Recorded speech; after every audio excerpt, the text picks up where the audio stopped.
Hello, મારું નામ Rachel છે અને હું વેસ્ટ યોર્કશાયરના સ્કૂલ એજ ઇમ્યુનાઇઝેશન સર્વિસ સાથે નર્સ છું. અમે રાષ્ટ્રીય ઇમ્યુનાઇઝેશન શેડ્યુલના ભાગરૂપે તમામ માધ્યમિક શાળા વયના બાળકોને રસીકરણની ઓફર કરીએ છીએ.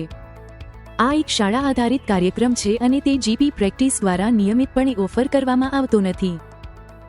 રસીકરણ યુવાનો અને તેમના પરિવારોને સંભવિત જીવલેણ રોગોથી સુરક્ષિત રાખવાની શ્રેષ્ઠ પદ્ધતિ છે. જ્યારે તમે રોગના સંપર્કમાં આવો છો ત્યારે તે રોગ સામે લડવા માટે તમારા રોગપ્રતિકારક તંત્રને મદદ કરીને ઇન્જેક્શન કાર્ય કરે છે.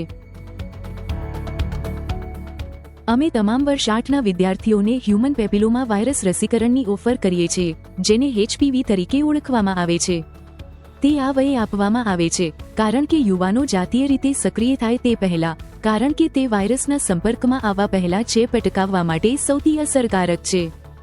તે 9 પ્રકારના HPVથી સુરક્ષિત કરે છે જે કેન્સરનું કારણ બની શકે છે, જેમાં ગર્ભાશય ગળાનો કેન્સર, પુરુષ અને સ્ત્રીના જનનાંગોનો કેન્સર, ગુદા કેન્સર, કેટલાક માથા અને ગળાનો કેન્સર અને જનનાંગના મસ્સા શામેલ છે.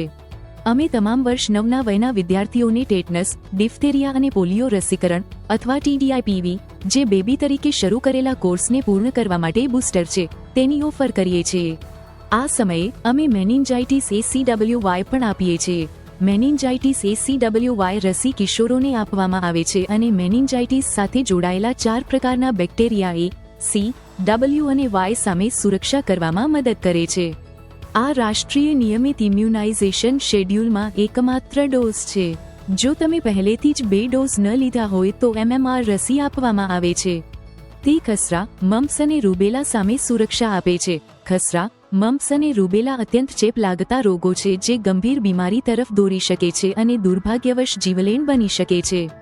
શાળાની સત્ર તારીખની નજીક, તમારી શાળા તેમના સામાન્ય સંચાર માધ્યમ દ્વારા તમારી શાળાના અનન્ય કોડ સાથે અમારું પત્ર મોકલશે. સંમતિ અથવા નકાર ફોર્મ સબમિટ કરવા માટે શાળાએ આપેલી લિંકને અનુસરો. ફોર્મની લિંક નીચેના વિડીયોના ટિપ્પણી વિભાગમાં પણ હશે. બાહુમાં ઇન્જેક્શન માત્ર થોડા સેકન્ડ લે છે. સામાન્ય અને હળવા આડઅસરોમાં ઇન્જેક્શન સાઇટની આસપાસ લાલાશ અને દુખાવો, થોડી ઊંચી તાપમાન અને શરીરમાં દુખાવો શામેલ છે. વધુ ગંભીર આડઅસરો ખૂબ જ દુર્લભ છે અને તમે આ વિશે વધુ NHS વેબસાઇટ પર વાંચી શકો છો.